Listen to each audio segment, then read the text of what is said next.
তো মুমিন যতদিন দুনিয়ায় থাকবে ততদিন কিয়ামত হবে না। আর কিয়ামত হবে তাতে সন্দেহ নাই। কিয়ামত যে হবে এটা নিয়ে আমরা কেউ সন্দেহ করি নাই, নিশ্চয় কিয়ামত হবে। তাহলে হাদিস দ্বারা বোঝা যায় কিয়ামত যেদিন হবে তামাম দুনিয়াতে আল্লাহ বলার মতো ঈমানদার আর একজনও থাকবে না। পৃথিবীটা ধীরে ধীরে সেদিকে যাচ্ছে। রাসূলুল্লাহ সাল্লাল্লাহু আলাইহি ওয়াসাল্লাম বলেছেন, কিয়ামত যত আগাবে ঈমানদারের সংখ্যা ততই কমতে থাকবে। ক্বালান নবী সাল্লাল্লাহু আলাইহি ওয়াসাল্লাম, তাকুনু বাইনাস সাআতি ফিতানুন কাকিতাইল লাইলিল মুজলিম ইউসবিহু ফিহা আর-রাজুলু মুমিনান ফায়ুমসি কাফিরা ওয়া ইউমসি মুমিনান ফায়ুসবিহু কাফিরা ওয়া ইয়াবিউ আকওয়ামুন দীনাহুম বিআরদিন মিনাদ দুনিয়া। প্রিয় নবী ভবিষ্যৎবাণী করলেন, কিয়ামতের আগে রাতের অন্ধকারের মতো আধার চারদিক থেকে দিয়ে আসবে। পৃথিবীর চারদিক থেকে ফিতনা বের হবে অন্ধকার রাতের আধারের মতো। এত বেশি ফিতনা বের হবে, ওই ফিতনার যোগে মানুষগুলো সকাল বেলায় মুমিন থাকবে, সন্ধ্যা বেলায় কাফের হয়ে যাবে। ওই ফিতনার যোগে মানুষ সন্ধ্যা বেলায় মুমিন থাকবে, সকাল বেলায় কাফের হবে। ওয়ায়াবিউ আকওয়ামুন দীনাহুম বিআরদিন মিনাদ দুনিয়া। ওই ফিতনার যোগে ঈমানদার যারা থাকবে, ঈমানদারদের মাঝে অনেকে দুনিয়ার কারণে, দুনিয়ার স্বার্থে, দুনিয়ার ক্ষমতার জন্য তাদের দিন বিক্রি করে দেবে। ঈমান যাদের আছে তারাও কাফের হবে, ঈমান যাদের আছে তারাও দ্বীনের কারণে, তারা দুনিয়ার কারণে দিন বিক্রি করে দেবে। আলেম ওলামা পর্যন্ত টাকায় বিক্রি হবে। আলেমরা ক্ষমতাওয়ালা জালেমদের কাছে মাথা নত করবে, কারণ এতে করে উনার নেক নজর পাওয়া যাবে, কিছু পয়সা কড়ির ব্যবস্থা হবে। আমার প্রিয় ভাইরা, কিয়ামতের আগে ফিতনা আসবে পৃথিবীর চারদিক থেকে। রাসূলুল্লাহ সাল্লাল্লাহু আলাইহি ওয়াসাল্লাম বলেছেন, আনা ওয়া হাতাইন বুইস্তু আনা ওয়াসাহাতাইন, আমি এবং কিয়ামত অনুরূপ প্রেরিত হয়েছি। বুইস্তু আনা ওয়াসাতু কাহাতাইন, দুটি আঙ্গুল দেখায়া বলেন কিয়ামত এবং আমি পাশাপাশি প্রেরিত হয়েছি। এর মানে হলো আমার পরে আর নবী নাই, আমার পরে যা আছে সেটার নাম হলো কিয়ামত।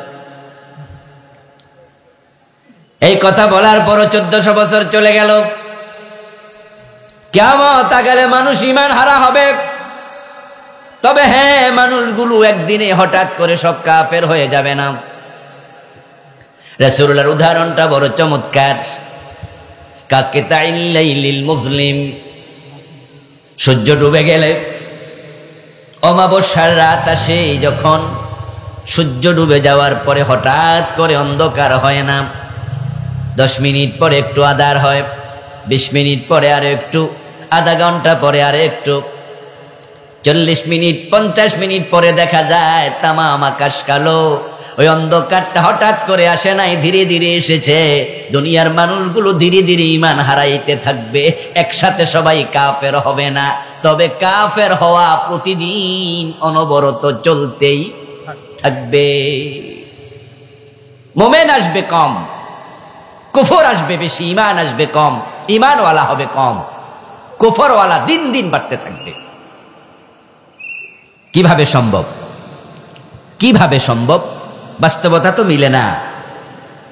কিয়ামতের আগে কাফের বাড়বে, মুমিন বাড়বে না।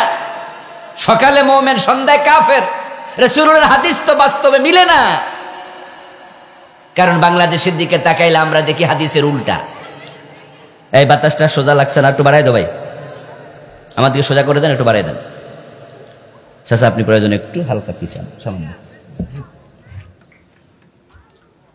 বাংলাদেশে 71 মানুষ ছিল কত? 7 কোটি। 7 কোটি মানুষ ছিল। 7 কোটির মাঝে 50 লাখ ধরেন হিন্দু, বৌদ্ধ, খ্রিস্টান, তাহলে মুসলমান ছিল 6.5 কোটি। এখন 2023 সন, কাগজে কলমে মানুষ 18 কোটি, বাস্তবে কি 18 কোটি না আরো বেশি? কি মনে হয় আপনার কাছে? হিসাবের মাঝে কি আছে? একটু নিশ্চয় কোনো গরমিল আছে, কারণ যত মানুষ ঢাকা শহরে দেখা যায়, মানে ঢাকায় আছে 2-3 কোটি। যাই হোক, কাগজের কলমে 18 কোটি, তার মাঝে ধরে নেন 2 কোটি কাফের, তাহলে তো মুসলমান হয়ে গেল 16 কোটি। 1971 সনে ছিল 6.5 কোটি, 2023 52 বছরের ব্যবধান হয়ে গেল 16 কোটি। মুসলমান কমছে না বাড়ছে? এবার এরা কথা কওয়া লাগবো, কিন্তু কমছে না বাড়ছে? আচ্ছা, আজ থেকে 20 বছর পরে মুসলমান আমরা যে 16 কোটি আছি, 16 কোটি থাকবো না আরো বাড়বো? তা আল্লাহ রাসূল কয় কমবো, আমরা দেখি বাড়ে। ঘটনাটা কি? বর্তমান পৃথিবীতে মুসলমানের সংখ্যা 200 কোটি। আজ থেকে 10 বছর পরে এটা এভাবে থাকবে না, আরো বাড়বে। তো কিয়ামতটা হইব কেমনে? হাদিস তো আছে, একজন মুসলমান থাকলে কিয়ামত হবে না। যেভাবে মুসলমান বাড়তেছে, আপাতত কিয়ামত হওয়ার কোনো সম্ভাবনা নাকি? তো নাকে তেল দিয়ে ঘুমান, কিয়ামত হবে না।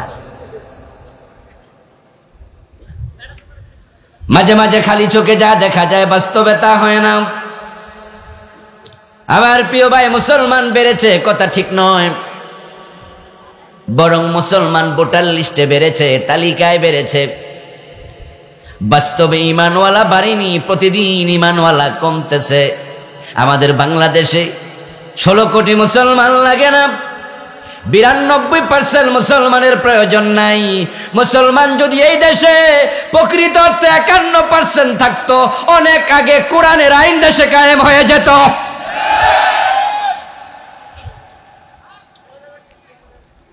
বিরানব্বই 92% মুসলমানের কোনো প্রয়োজনই তো নাই,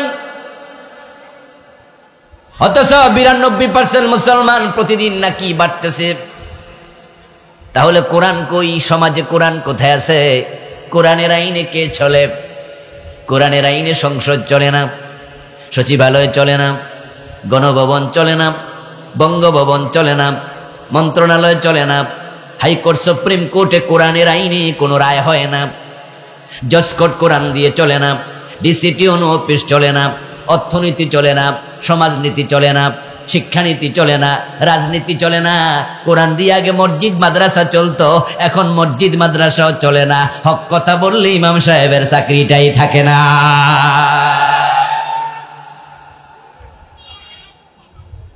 বরং মসজিদের সভাপতি যদি সুদখোর হয়, সে মসজিদে সুদের ওয়াজ আপাতত বন্ধ। মসজিদের সেক্রেটারি ঘুষখোর, ওই মসজিদে ঘুষের ওয়াজ করলে হুজুরের চাকরি বেশি দিন, কোনো না কোনো উসিলায় চাকরি শেষ। এখন ঘুষের বিরুদ্ধে ওয়াজ করছে, তাই হুজুরের চাকরি গেছে, ব্যাপারটা তা হবে না।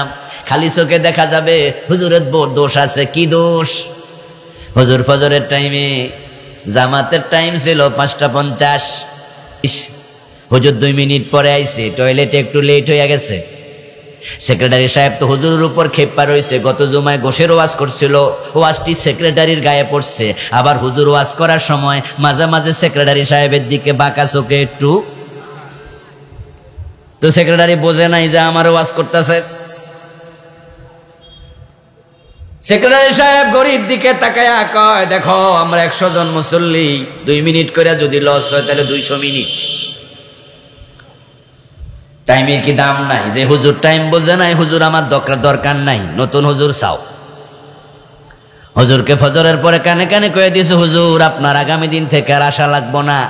কিন্তু উনি এত পাওয়ারফুল নেতা, ওনার বিরুদ্ধে কথা বলবে এমন সাহস এলাকার কারো নাই।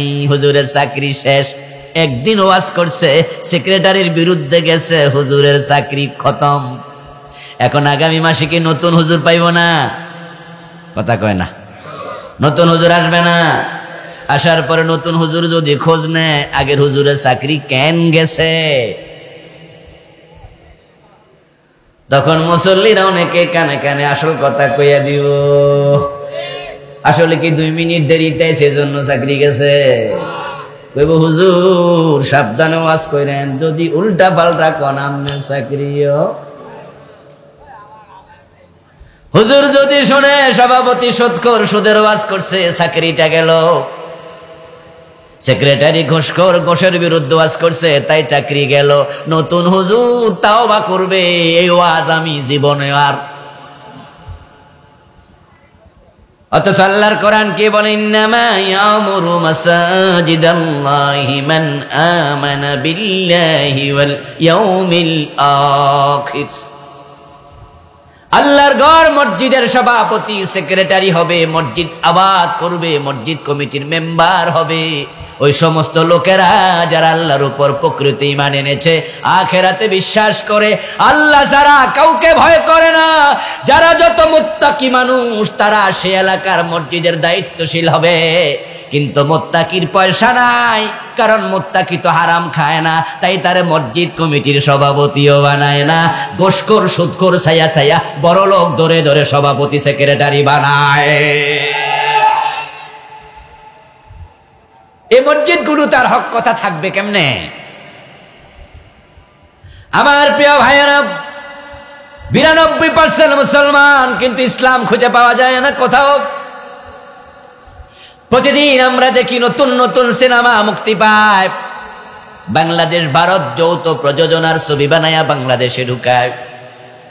হেরোইন ছিল, ফেন্সিডিল ছিল, গাঁজা ছিল, এখন ইয়াবা আরো কত নামে মাদক ঢুকতেছে। প্রতি বছর নতুন নতুন সুদী ব্যাংক অনুমতি পাইতেছে। সমাজে যত অপরাধ ছিল আগের তুলনায় অনেক গুণ বেড়ে গেছে। অন্যায় অনাচারে আবদ্ধমস্তক আমরা ডুবে যাচ্ছি। ইমানদার কমতে কমতে যখন আল্লাহ দেখবেন অধিকাংশ মানুষ ইমান হারা, তখন ইয়ামান নামক দেশ থেকে আল্লাহ একটা বাতাস ছেড়ে দেবেন। ওই বাতাস দিয়া যেই কয়জন ইমানদার ছিল আল্লাহ তাদেরকেও মেরে ফেলবেন।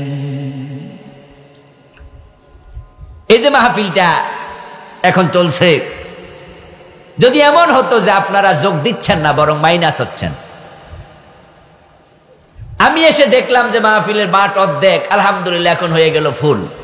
সময় হাতে থাকলে ওয়াজ আরো 30 মিনিট 40 মিনিট 1 ঘন্টা করব, ভালোই তো লাগবে, লোকজন আছে, বলি না। কিন্তু ব্যাপারটা এমন না হইয়া যদি এমন হতো, আমি এসে দেখেছি ফুল, আমার ওয়াজ শুরু করার পর লোকজন যাচ্ছে যাচ্ছে, যাইতে যাইতে 20-50 জন আছে। আমার যদি আকল থাকে ওয়াজ কি আমি আরো সালামু না মুনাজাত দিয়ে দেব?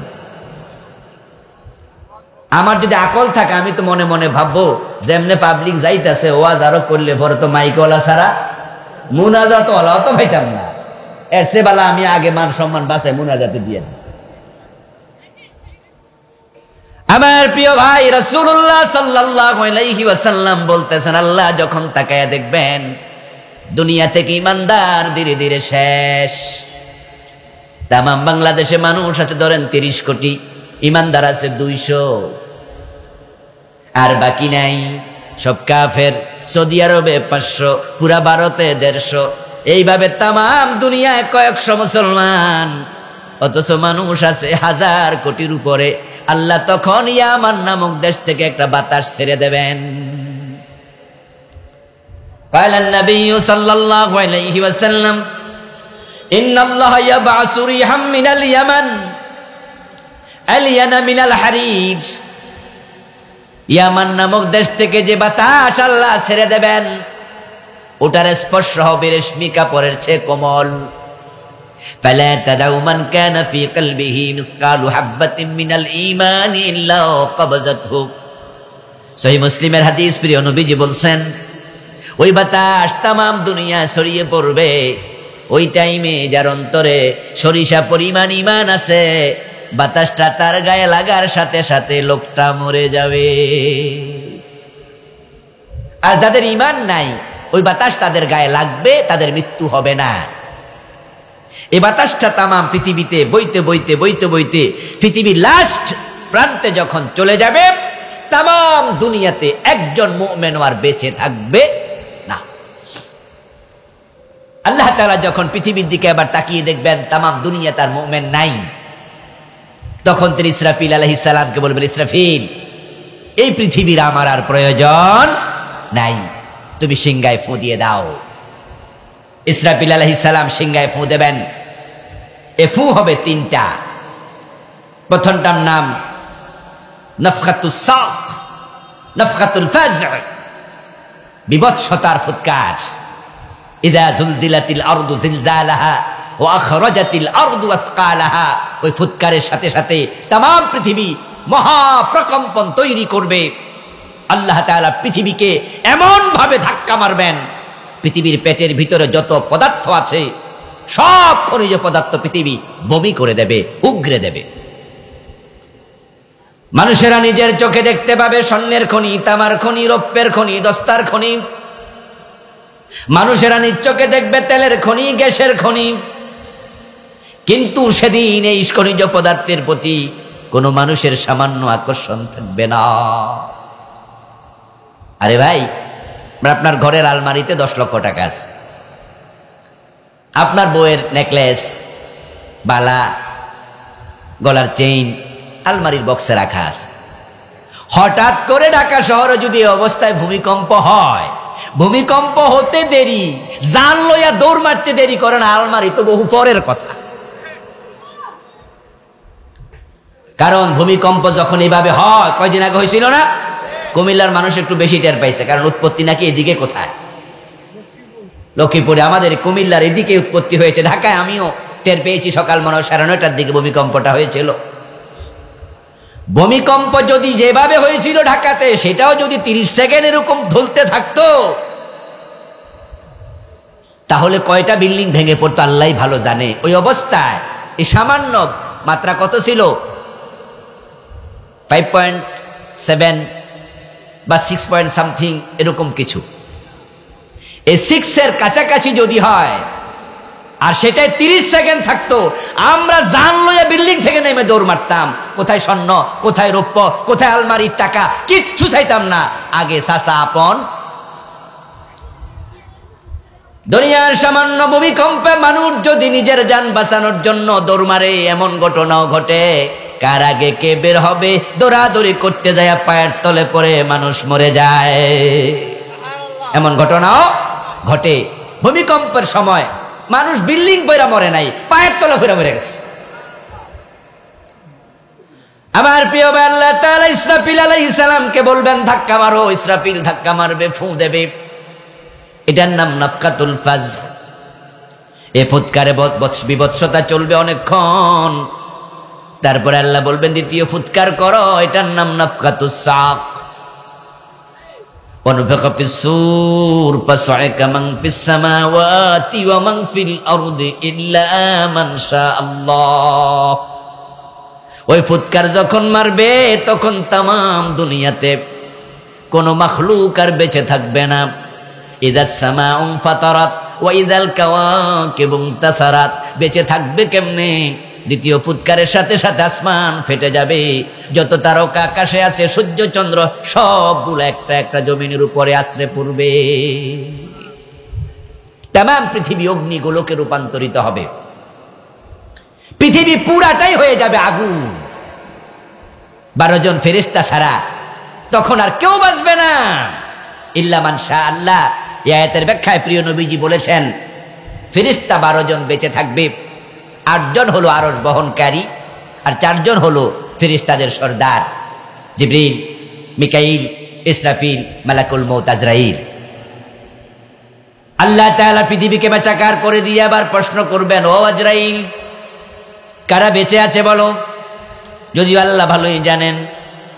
আজরাইল রিপোর্ট করবে, আল্লাহ আমরা 12 জন, আর কোনো মাখলুক নাই। আল্লাহ বলবেন, আরশ বহনকারী ফেরেশতাদের জান কবজ করো। তাদের জান কবজ করা হবে। আল্লাহ আবার বলবেন, কে বেঁচে আছে বলো? আজরাইল রিপোর্ট করবেন, আল্লাহ আমরা 4 জন। আল্লাহ তাআলা বলবেন, মিকাইলের জান কবজ করো, ইসরাফিলের জান কবজ করো। তারপরে বলবেন, মুতিয়া মালাকাল মাউত, ও আজরাইল তুমিও মরে যাও। এবার আল্লাহ তাআলা দেখবেন জিবরিল আমিন ছাড়া কেউ নাই। পরে বলবেন, আলাইকান তামুত, ও জিব্রাইল তোমাকেও বাঁচতে দেয়া হবে না, তোমারও মৃত্যু অনিবার্য, তুমিও মরে যাও। তাম দুনিয়াতে কিচ্ছু নাই, কুল্লু শাইইন হালিকুন ইল্লা ওয়াজহু। এক আল্লাহ ছাড়া সব শেষ। ওয়া ইয়াবকা ওয়াজহু রাব্বিকা যুল জালালি ওয়াল ইকরাম। আমার সাথে পড়ুন, ফাবিআইয়ি আলাই রাব্বিকুমা তুকাজ্জিবান। সবাই বলুন সুবহানাল্লাহ। এক আল্লাহ ছাড়া আর কিছু নাই। তিনি ছিলেন, তিনি আছেন, একমাত্র তিনি তখন থাকবেন। হুয়াল আউয়ালু ওয়াল আখিরু ওয়াজ যাহিরু ওয়াল বাতিন। সব শেষ, চলে যাবে আবার 40 বছর। এই 40 বছরে আল্লাহ তাআলা ছাড়া কোনো মাখলুক আর নাই, আরশ নাই। এই জন্য আর রহমান আলাল আরশি ইস্তাওয়া, আল্লাহ আরশের উপরে সমাসীন। এই কথার অর্থ এই না যে আল্লাহ আরশের উপর আমাদের মতো বসে আছে। এটা যারা বুঝবে তারা ভুল করবে। কারণ একটা সময় আরশও ছিল না, একটা সময় আসবে আরশটাও থাকবে না। তিনি আল্লাহ ছিলেন, তিনি অনাদি, তিনি অনন্ত, শুধু তিনি থাকবেন। কারণ আল্লাহ থাকার জন্য আরশে আজিমেরও প্রয়োজন নাই। আল্লাহুস সামাদ, আস-সামাদ আল্লাহর একটি নাম। আস-সামাদ শব্দের অর্থ বেনিয়াজ, অমুখাপেক্ষী। এজন্য আল্লাহ আরশের মুখাপেক্ষী নয়। আর রহমান আলাল আরশ, আল্লাহ আরশের উপরে। এই আলা বলতে আমার মতো বসে থাকা বোঝানো হয় নাই। এই জন্য ইমাম মালিক রাহিমাহুল্লাহ বলছেন, আল ইস্তিওয়া মালুম ওয়া কাইফুহু মাজহুল ওয়াল ঈমানু বিহি ওয়াজিব ওয়াস সুআলু আনহু বিদআ। ইস্তিওয়া মানে সমাসীন হওয়া, বসে যাওয়া, কিন্তু আল্লাহর ক্ষেত্রে এটা প্রযোজ্য নয়। ইস্তিওয়া শব্দটার অর্থ আমরা জানি, কাইফিয়াতুহু মাজহুল, কিন্তু এখানে আল্লাহ কিভাবে ইস্তিওয়া সেটা আমাদের জানা নাই। কামা ইয়ালিকু বিশানিহি। আমার বন্ধুরা, 40 বছর যাওয়ার পর আল্লাহ তাআলা ইসরাফিল আলাইহিস সালামকে জীবিত করবেন। জীবিত করে তিনি সিংহাটা আবার বানাবেন। বানায়া বলবেন, ইসরাফিল সিংহার একটা ফুৎকার করে দাও। সুম্মা নুফিখা ফীহি উখরা ফাইযা হুম কিয়াবুন ইয়ানজুরুন। অতঃপর ইসরাফিল আবার সিংহায় ফু দেবে। যখন আবার সিংহায় ফু দেয়া হবে, তখন দুনিয়ায় যত মানুষ এসেছিল সব মানুষ আবার কবর থেকে উঠে দাঁড়ায়া যাবে। ফাইদাহুম কিয়াম, তারা সবাই দাঁড়াবে। এখান থেকে কিয়ামতকে কিয়ামত বলা হয়। কিয়াম থেকে, অর্থাৎ সবাই দাঁড়াতে হবে। ইয়াসলাউনাহা ইয়াউমাদ্দিন ওয়া মা হুম আনহা বিগাইবিন। সবাই দাঁড়াতে হবে। আদম থেকে প্রলয় পর্যন্ত যত লোক এসেছে, একজন গায়েব থাকতে পারবে না। সবাই হাজির হতেই হবে, আল্লাহর সামনে যাওয়া লাগবে। এই দুনিয়া 30, 40, 50, 100 বছরে যা করেছ, পুঙ্খানুপুঙ্খ কড়ায় গন্ডায় আল্লাহর সামনে হিসাব দিতেই হবে। ইয়া আইয়ুহান নাসু তাকু রাব্বাকুম, ও মানুষেরা রবকে ভয় করো। আমার প্রিয় ভাইয়েরা, এই কিয়ামতটা হঠাৎ করে এসে যাবে না। কিয়ামত ঘটবে হঠাৎ করে, মানুষ বুঝবে না কখন কিয়ামত, কিন্তু আগমনটা হঠাৎ হবে না। কিয়ামতের আগে দুনিয়ার কিছু পরিবর্তন হবে। কিয়ামতের আগে দুনিয়ায় কিছু অঘটন ঘটবে। কিয়ামতের আগে এমন কিছু ঘটনা ঘটবে যেই ঘটনা মানুষকে বুঝাবে কিয়ামত আর বেশি দিন বাকি নাই। তার মাঝে অনেকগুলো ঘটনা অলরেডি ঘটে গেছে। ওহুম ইয়াখসিমুন। আপনারা এরকম বাজারে যাবেন, দোকানদার দোকানি বিক্রি করবে, ক্রেতা বালতি তার বস্তা ধরবে। আমরা যেমন কিছু কেনার সময় আমরা ব্যাগ ধরি, হ্যাঁ পেঁয়াজ কিনতেছেন, সে ওজন করতেছে, ঠিক এই অবস্থায় কিয়ামত হবে। ঘরে ফিরে যেতে পারবে না। মানুষ খাবে, খাবার তুলবে মুখে, গালে দিতে পারবে না। প্রত্যেক মানুষ নিজের কাজে এজুয়াল যেমন থাকে এরকম থাকবে। ইসরাফিলের সিংহা ফুৎকারের 1 সেকেন্ড আগে দুনিয়ার কেউ টেরও পাবে না এখন কিয়ামত হবে, বুঝতেই পারবে না।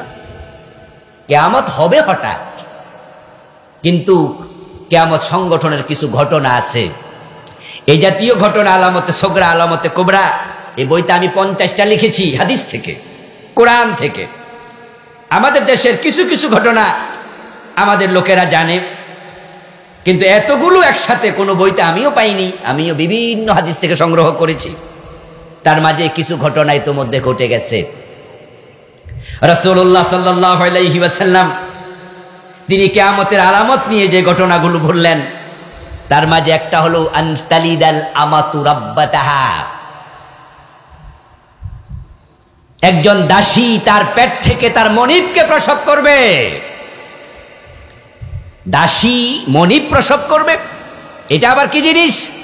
এর মানে হলো সন্তানরা মায়ের সাথে দাসীর মতো বদ আচরণ শুরু করবে। বউয়ের কথা শুনে মাকে আলাদা করে দেয়।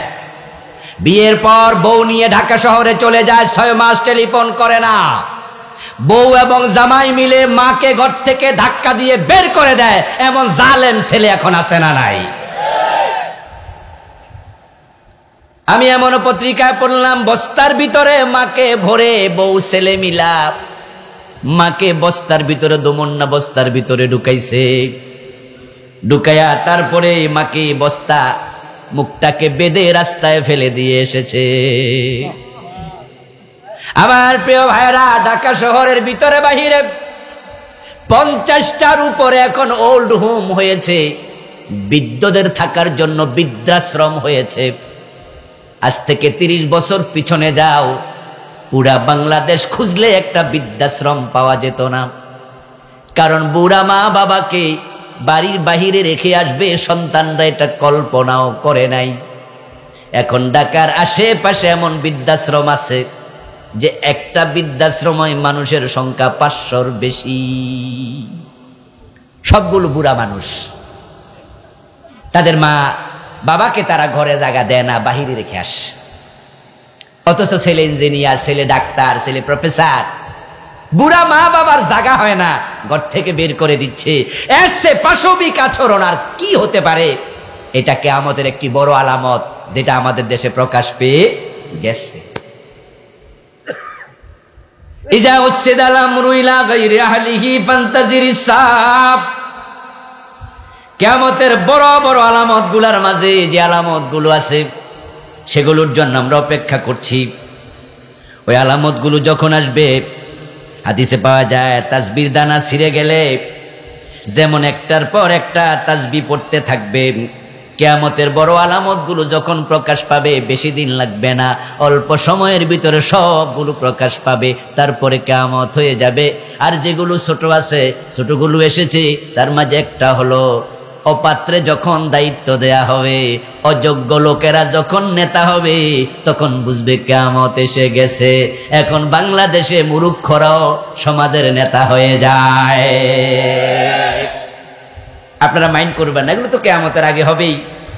এ কথার তো আমি আপনাকে বলছি, সেটা আপনি মনে করেন না, দরকার নাই। এমন লোক এমপি হয়েছে, এমন লোক মন্ত্রী হয়েছে, দেখা দেখা পড়তে পারে না, বাংলা রিডিং পারে না, ঠিক না? আপনারা দেখেন সোশ্যাল মিডিয়া, যে সংসদ ভবনে খাড়াইয়া খাড়াইয়া লেখা আনছে বাড়িতে, তাও মুখস্থ তো বক্তৃতা পারবেই না। এলাকার কি প্রয়োজন? আমাদের নেতারা তো সংসদে সেটাই বলবে যে আমার এলাকায় কলেজ দরকার, ব্রিজ দরকার, কালভার্ট দরকার, রোড দরকার, আমার বিদ্যুৎ দরকার। মাননীয় মন্ত্রী, মাননীয় প্রধানমন্ত্রী, এগুলো আপনি দেন আমাকে, যেহেতু আমাকে আপনি দায়িত্ব দিয়েছেন, আপনার সরকারের জন্য এগুলো সুনাম বয়ে আনবে। এই কথাগুলো তো মুখস্থ বলার কথা, এগুলো তো লেখা দরকার নাই, কিন্তু এমন যোগ্যতা লেখা আছে। তো লেখা আইনা দেখে দেখে পড়তেছে, আমার লাগবে, কি রে করতেছে, আজীব তো। তখন আমি বুঝি রাসূলের হাদিস সত্য, কিয়ামত আর বেশি দেরি নাই। আমার প্রিয় ভাইয়েরা, কিয়ামতের আগে এমন কিছু ঘটনা ঘটবে, যে ঘটনাগুলো আমাদের চোখে আঙ্গুল দিয়ে দেখায় দেবে যে এই ঘটনাগুলো ঘটতে যাচ্ছে, তোমরা সতর্ক হও। আমি ছোট ছোট আলামতগুলো আপনাদেরকে একটু পড়ে শোনাচ্ছি কয়েকটা, আর বড় আলামতগুলো জাস্ট একটানে পড়ে শোনাইয়া আমি আজকের আলোচনা ইতি টানবো ইনশাআল্লাহ। একটু জিকির করুন, লা ইলাহা ইল্লাল্লাহ।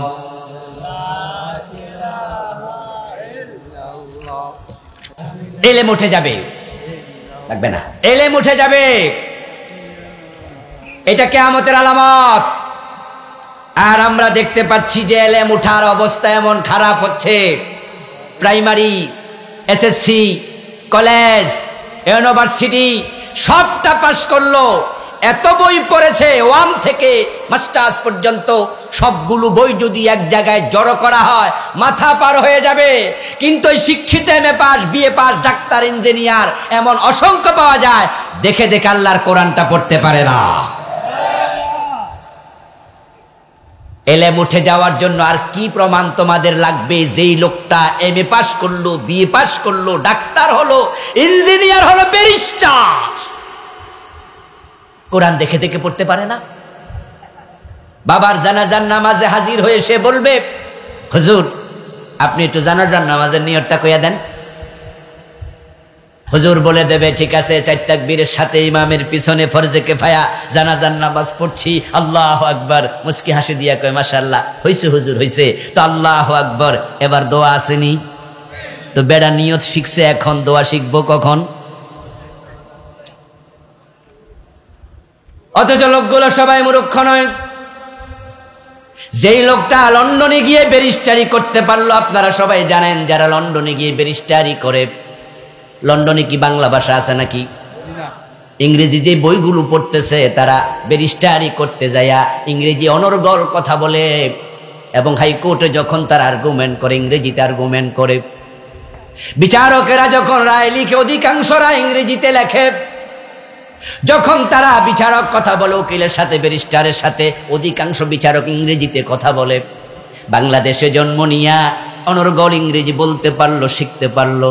আল্লাহর কোরআন যেখানে 5 বছরের বাচ্চা 30 পারার হাফেজ হয়ে যায়, এত সহজ কিতাবটা দেখে দেখে পড়তে পারে না, কারণ তার সিলেবাসের মাঝে আল্লাহর কোরআনটা নাই। 92% মুসলমানের দেশে প্রাইমারিতে কেন কায়দা নাই? বাংলা শিখাইলা, অঙ্ক ইংরেজি শিখাইলা, আপনারাই বলুন তো, বাংলা অঙ্ক ইংরেজির পাশাপাশি কায়দা দরকার আছে না নাই? আচ্ছা, কায়দা পড়ানোর জন্য একটা প্রাইমারি স্কুলে একজন আলাদা হুজুরের বেতন দেওয়ার সামর্থ্য কি বাংলাদেশ গভর্নমেন্টের নাই? ইংরেজি শিখানোর জন্য ইংরেজি শিক্ষক দিতে পারলা, ট্রেনিং করাইতে পারলা। বাংলার টিচারকে দিতে পারলা, ট্রেনিং করাইতে পারলা। অঙ্কর টিচার দিতে পারলা, ট্রেনিং করাইতে পারলা, বেতন দিলা। আল্লাহর কোরআন শেখানোর জন্য একজন হুজুরকে নিয়োগ দিতে পারলা না বুঝি? আমার প্রিয় ভাই, যদি প্রাইমারি স্কুল লেভেলে কায়দা দেয়া হতো, ক্লাস 1-এ আলিফ বা শিখে ফেলতো, ক্লাস 2-তে গেলে 10টা সূরা যেগুলো নামাজের মাঝে পড়া লাগে বিশুদ্ধ তেলাওয়াত শিখে ফেলতো। ক্লাস 3-তে আবার আলিফ লাম মিম থেকে 1 পারা শিখাইয়া দাও। ক্লাস 5-এ 4-এর মাঝে আবার অনুবাদ 5-10টা সূরা শিখাইয়া দাও। যদি SSC লেভেল পর্যন্ত 100 নাম্বার কোরআন, 100 নাম্বার হাদিস ঢুকাইয়া দিত, ঘরে ঘরে কোরআনের আলেম তৈরি হয়ে যেত। বাবার মৃত্যুর পরে জানাজার ইমামতির জন্য হুজুর খোঁজার প্রয়োজন আর হতো না। আচ্ছা, কোরআন শরীফ কি কোনো রাজনৈতিক দলের কিতাব? কোরআনের পক্ষে কথা বললো যদি আপনি মনে করেন হুজুর মনে রাজনীতি করতেছে, আপনার মতো হারামি, আপনার মতো জালেম আল্লাহর জমিনে আর নাই। কোরআন কি কোনো ব্যক্তিগত কারো কিতাব? তা আপনারা ইংরেজি ঢুকাইতে পারলেন, বাহ। আমরা যখন SSC পরীক্ষা দেই, আমার সময় ইংরেজি ছিল 100 নাম্বার, মাদ্রাসা বাংলা ছিল 100 নাম্বার। কিন্তু আমাদের পরবর্তীতে দেখলাম এখন ইংরেজি কয়শো? 200। বাংলা কয়শো? 200। আমাদের সময় কম্পিউটার সায়েন্স ছিল না, এখন কম্পিউটার সায়েন্স এসেছে। আমাদের সময় শারীরিক শিক্ষা ছিল না, এখন শারীরিক শিক্ষা এসেছে। আমাদের সময় আরো কত সাবজেক্ট ছিল না, নতুন নতুন প্রয়োজন, ঢুকাও, আপত্তি আমাদের নাই। দুনিয়া আগাচ্ছে, সাবজেক্ট বাড়বে, কিন্তু তোমাদের যত সাবজেক্ট আছে সবগুলো এক পাল্লা রাখলে আল্লাহর কোরআনের সমান তো হবে না, ঠিক কিনা? ওটা কেন সিলেবাসে থাকবে না?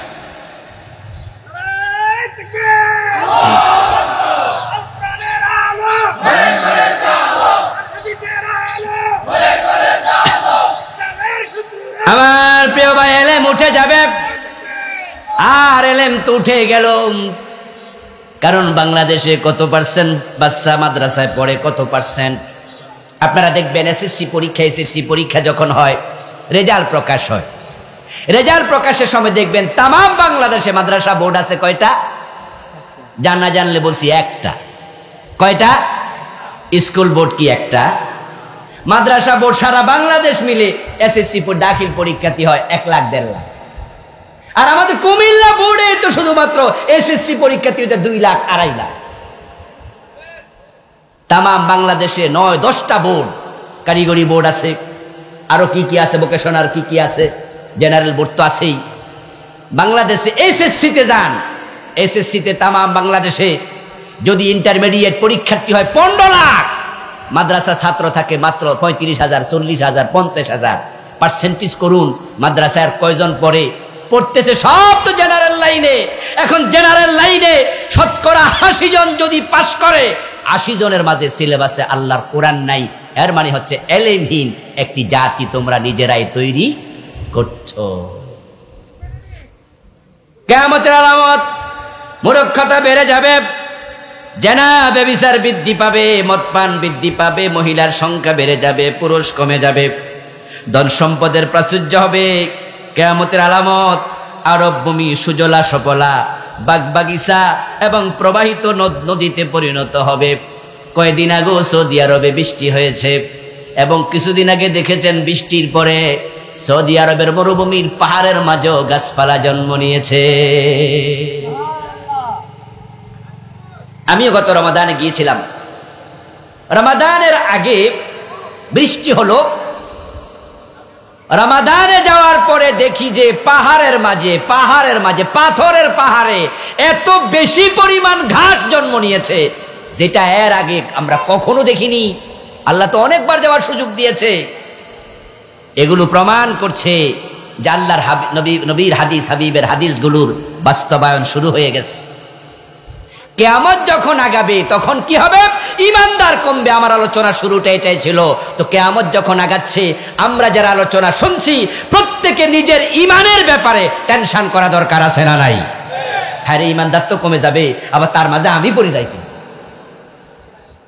যাই কিনা। আল কাইয়িসু মান দানা নাফসাহু ওয়া আমিলা লিমা বাদাল মাউত। প্রিয় নবীজি বলেছেন, দুনিয়ার সবচেয়ে চালাক মানুষ তো সে যেই লোকটা আত্মসমালোচনা করতে জানে। সমালোচনা হবে কার? আত্ম মানে কি? মাশাআল্লাহ, আত্ম মানে কি? নিজ আত্মসমালোচনা শিখো। আমরা কি নিজের সমালোচনা করি না মানুষের? পরেরটা করে মজা পাই।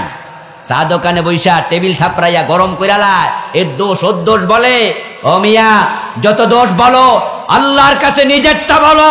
গীবত করতে চাও, রাতের গভীরে তাহাজ্জুদের নামাজ পড়ে আল্লাহর কাছে হাত তুলে নিজের গীবত করো। আল্লাহ, আমি বড় জালেম, আল্লাহ আমি বড় খারাপ মানুষ, আল্লাহ আমি গুনাহগার মানুষ, আল্লাহ আমারে মাফ করো।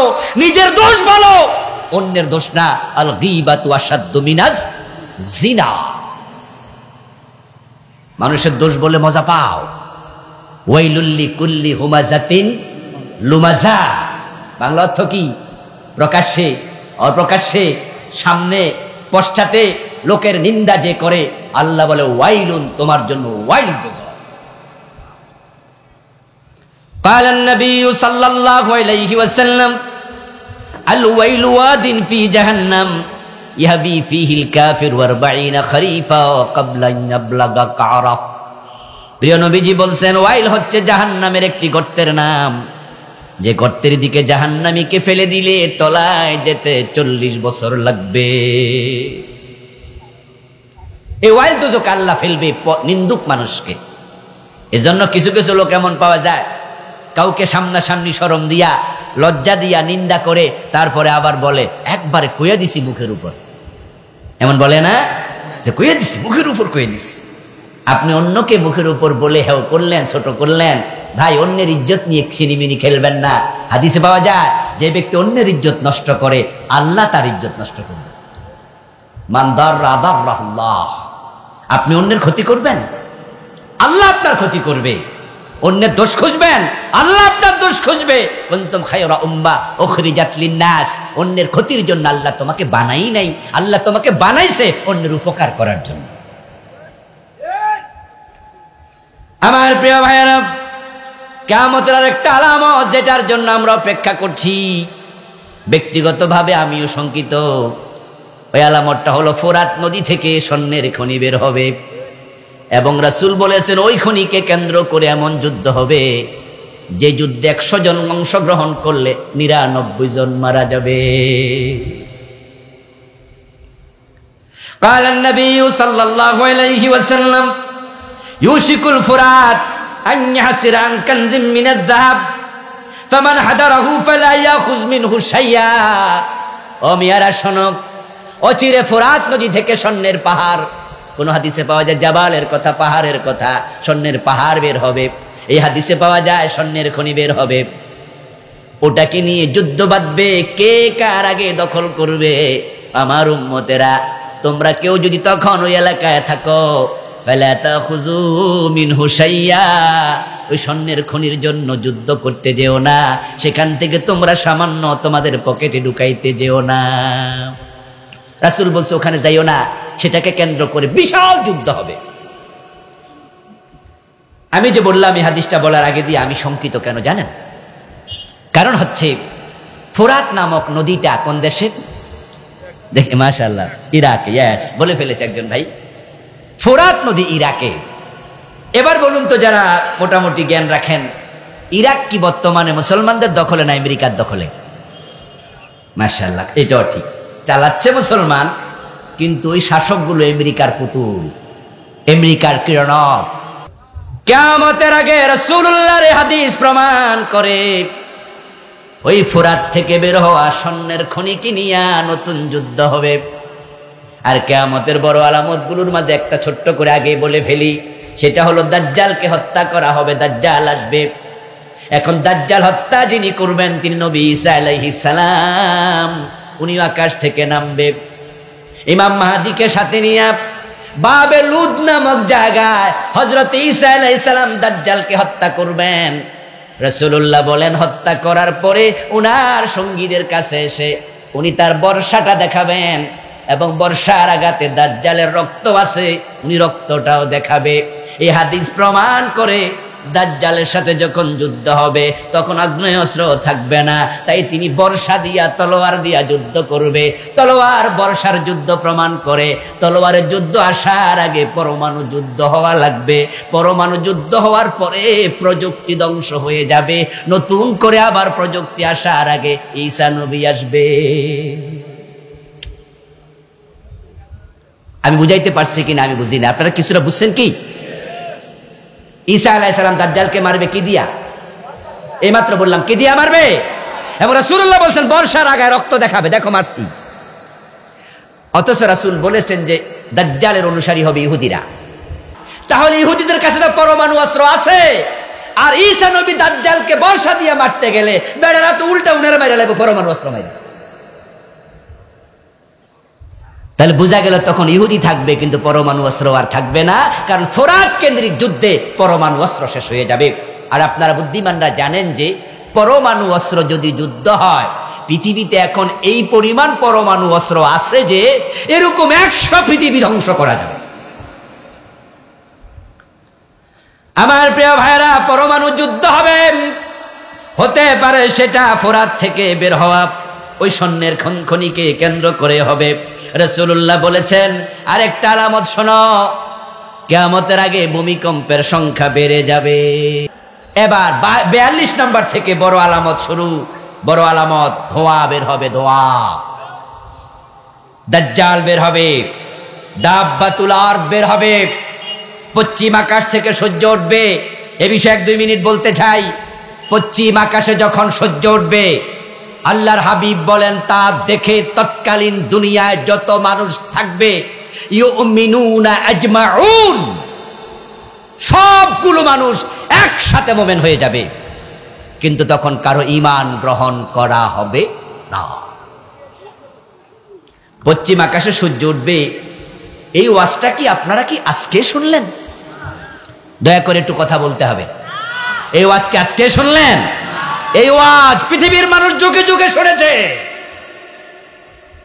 কিয়ামত যেদিন হবে হঠাৎ করে হবে না, পরিবেশ তৈরি হবে। যেদিন পশ্চিম দিকে সূর্য উঠবে তখনকার মানুষও জানবে পশ্চিম দিকে সূর্য ওঠা কিয়ামতের বড় আলামত। তাই তারা সবাই বলবে লা ইলাহা ইল্লাল্লাহু মুহাম্মাদুর রাসূলুল্লাহ। রাসূল বলেন তখন কারো ঈমান আল্লাহর কবুল করবেন না। ফেরাউন যখন পানিতে ডুবে সেও কিন্তু কালেমা পড়ছিল। যখন আল্লাহ রাস্তা ভেঙে দিলেন, সাগরের মাঝে হাবুডুবু খাচ্ছে, তখন ফেরাউন বলছে লা ইলাহা ইল্লাল্লাযী আমানাত বিহি বানু ইসরাঈল ওয়া আনা মিনাল মুসলিমিন। আমি ঈমান এনেছি সেই আল্লাহর উপরে, যে আল্লাহর উপরে বনি ইসরাঈল ঈমান আনছে, এবং আমি মুসলমান হয়ে গেলাম। আল্লাহ কয় তাই বুঝি? ঠেলায় পইরা সময় হারাইয়া, দাঁত থাকতে দাঁতের মর্ম বুঝো, দাঁত হারাইয়া দাঁতের মর্ম বুঝে লাভ নাই, চোখ হারাইয়া চোখের মর্ম বুঝে লাভ নাই। ঈমান হারাইয়া কিয়ামতের আগেই তুমি ঈমান আনবা, লাভ হবে না। এজন্য সূর্য পশ্চিম দিকে উঠার আগে কালেমা পড়ো, ঈমানদার হও, হারাম ছেড়ে দাও, নামাজি হয়ে যাও, কোরআনের পথে চলে আসো। সূর্য কোন দিন পশ্চিম দিকে ওঠে, উঠার আগে কি কোনো ঘোষণা দেয়া হবে? আপনার জীবদ্দশা উঠতে পারে, অথবা আপনার নাতির জীবদ্দশা। এই জন্য আমরা আমাদের ঈমানের কাজকে বাকি রাখবো না, আমরা এখনই তাওবা করে ফিরে আসতে চাই। আমার প্রিয় ভাইয়েরা, তারপরে বড় একটি আলামত হচ্ছে ঈসা আলাইহিস সালাম আকাশ থেকে নামবে। ঈসা আলাইহিস সালাম আসবেন, ইমাম মাহদী আসবে। মনে রাখবেন, ঈসা নবী, ইমাম মাহদী আলাইহিস সালাম, তারা কিন্তু রোজার ওয়াজ করার জন্য আসবে না, আমাদের মতো আইসা নামাজের ওয়াজ করবে না, হজ যাকাতের ওয়াজ করবে না। ঈসা আলাইহিস সালাম, ইমাম মাহদী দুজন আসবে দাজ্জালের সাথে যুদ্ধ করার জন্য, এবং তাদের সাথে একটা বাহিনী থাকবে যারা দাজ্জালের বিরুদ্ধে যুদ্ধ করবে, জিহাদ করবে। আপনারা যারা জিহাদের প্রস্তুতি নেন নাই, জিহাদের কথা শুনলে চেহারা কালো হয়ে যায়, নামাজ পড়ে রোজা রাখে, জিহাদ করার চিন্তা মাথায় নাই, ওই লোকেরা ইমাম মাহদীর সাথে সৈন্য হতে পারবে না। ঈসা আলাইহিস সালাম আসবেন, এটা কিয়ামতের অনেক বড় লক্ষণ। আরেকটি হলো ইয়াজুজ মাজুজ নামক কিছু মানুষ আসবে, নূহ আলাইহিস সালামের ছেলের বংশধর। ওরা সংখ্যা এত বেশি হবে, সংখ্যা এত বেশি হবে যে সূরা কাহফ পড়লে পাবেন, যুলকারনাইন আলাইহিস সালাম ইয়াজুজ মাজুজ যে এলাকায় থাকে, তাদের আক্রমণ থেকে লোকালয়কে রক্ষা করার জন্য তিনি সেখানে লোহা তামার পাত দিয়া ওই জায়গা বন্ধ করে দিয়েছেন। আল্লাহ তাআলা তাদেরকে ওই পাশে রেখে দিয়েছে, তারা এই পাশে আসতে পারবে না, তবে কিয়ামতের আগে আসবে। রাসূলুল্লাহ বলেছেন সংখ্যায় এত বেশি হবে যে তারা যখন কোন নদীর পাশ দিয়ে অতিক্রম করবে, নদীর পানি পান করার পরে পুরা নদীটা এমনভাবে শুকিয়ে যাবে যে পরবর্তী দল যাওয়ার সময় ভাববে এখানে কখনো নদী ছিল। এটা কিয়ামতের বড় আলামত। কিয়ামতের আরেকটি বড় আলামত হচ্ছে ইয়ামান থেকে আগুন বের হবে। আরেকটি বড় আলামত, আল্লাহর ঘর কাবাকে ভেঙ্গে ফেলা হবে। قال النبي صلى الله عليه وسلم لا تقوم الساعة حتى لا يحج البيت। প্রিয় নবী সাল্লাল্লাহু আলাইহি ওয়াসাল্লাম বলতেছেন, আল্লাহর ঘর হজ বন্ধ হওয়ার আগ পর্যন্ত কিয়ামত হবে না। হাবশার একজন মানুষ জুসওয়াইকাতাইন, যার পায়ের নলা হবে বড় ছোট্ট, ওই ছোট্ট নলা বিশিষ্ট একটা লোক এসে আল্লাহর ঘর কাবাকে ভেঙ্গে ফেলবে, এবং কাবা শরীফ ভাঙ্গার পরে ওই লোকটা কাবা গৃহে রক্ষিত যত সম্পদ আছে সব সম্পদ বের করে নিয়ে যাবে। এরপরে আর কোনোদিন কাবা বানানো হবে না, এবং কিয়ামতের আগে কাবা ভেঙ্গে ফেলার পরে আর হজ হবে না। রাসূলুল্লাহ বলছেন আরেকটি আলামত শোনো, সেটা হলো মদিনা জনমানব শূন্য হয়ে যাবে। আল্লাহর হাবিব সাল্লাল্লাহু আলাইহি ওয়াসাল্লাম বলেন, মদিনা শরীফ এতটাই জনমানব শূন্য হবে যে ওই মদিনায় কোনো মানুষ যাবে না। ইয়াতরুকুনাল মাদিনা ওয়া আখিরু মান ইউহশারু রাইয়ান মিন মুজাইনা। মুজাইনা নামক গোত্রের দুজন রাখাল তাদের ছাগল চরানোর জন্য মরুভূমিতে যাবে, ওট ছেড়ে দেবে, কিন্তু তারা দুই বন্ধু গল্প করছে, এর পাকে ছাগলগুলো ওটগুলো চড়তে চড়তে তারা মদিনার দিকে চলে গেছে। ওই লোকেরা মুজাইনা নামক গোত্রের দুইজন রাখাল ছাগল পায় না, ওট পায় না, তারা ওট এবং ছাগল খুঁজতে খুঁজতে তারা মদিনা নামক শহরে যাবে। যাওয়ার পরে দেখবে মদিনা নামক শহরে কিছু কুকুর, কিছু শিয়াল, কিছু বিড়াল চড়ে বেড়ায়, বন্য প্রাণী ছাড়া সেখানে একজন মানুষও আর নাই। এই হাদিস পড়ে আটকে উঠলাম, সুবহানাল্লাহ সুবহানাল্লাহ। হাদিস কিন্তু সহিহ বুখারী। কোথায়? হ্যাঁ, সহিহ হাদিস, বুখারীর হাদিস। হাদিস নাম্বার 1874। নাম্বার হেরফের হতে পারে, আমি যেটা থেকে লিখেছি সেটাতে। আমার প্রিয় ভাই, আজকের মদিনা, আজকের মক্কা তাম দুনিয়ার মানুষের আকর্ষণের জায়গা, কিন্তু কিয়ামতের আগে মানুষগুলো আকর্ষণ হারাবে। তার তো প্রমাণ কিছুটা আমরা নিজেরাই পেয়ে যাচ্ছি। এখনই যারা একটু পয়সাওয়ালা তারা ব্যাংকক যায়, তারা বাজার খরচ করার জন্য দুবাই যায়। এমন পয়সাওয়ালা আছে হজ ফরজ হয়েছে 30 বছর আগে, এখনো হজে যায় নাই। পোলা মাইয়া বৌজি সব লইয়া তারা ব্যাংককে চলে যায়, দুবাইতে চলে যায়, সিঙ্গাপুরে চলে যায়। তাদের আকর্ষণ মদিনার দিকে নাই। কিয়ামতের আগে মানুষ এতটাই আকর্ষণ হারাবে যে মদিনা নামক রাষ্ট্রের জায়গায় কোনো মানুষই আর থাকবে না। আল্লাহ তাআলা এই জাতীয় অবস্থা থেকে আমাদেরকে নিরাপদ করুন। কিয়ামতের আগে যারা ঈমান হারাবে, আল্লাহ আমাদেরকে তাদের দলভুক্ত যেন না